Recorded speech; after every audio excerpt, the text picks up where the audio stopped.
مفاجأة مدوية في عقوبة حسين الشحات لتعلم كيف تدار الكرة المصرية وكيف يتم مجاملة الأهلي ولاعبوه على حساب الأندية الأخرى.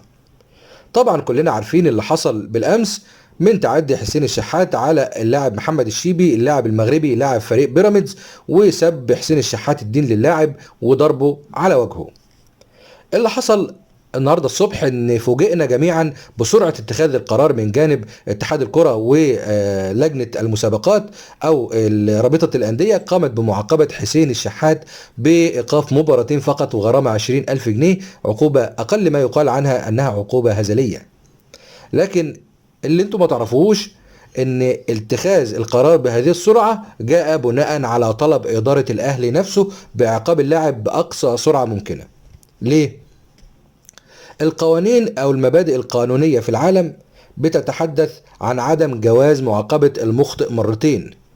يعني لو تم معاقبة اللاعب على فعله وتم تغريمه عليه وايقافه اي عدد من المباريات، لا يجوز ايقافه مرة اخرى وتغريمه مرة اخرى في نفس الفعل.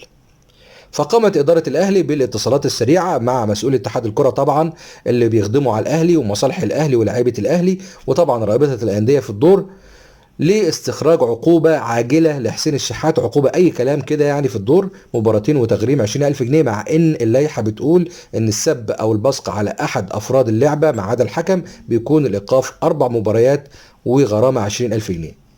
خرجت عقوبة حسين الشحات مباراتين وتغريم 20,000 جنيه خلافا للائحة وبهذه السرعة عشان يتم غلق الموضوع وما يكونش فيه أي فرصة لأي نادي آخر سواء بيراميدز أو غيره للشكوى ضد اتحاد الكرة أو ضد الأهلي أو ضد اللاعب للعقاب مرة أخرى، لأنه سيتم الرفض لأن اللاعب تم عقابه وإيقافه وتغريمه.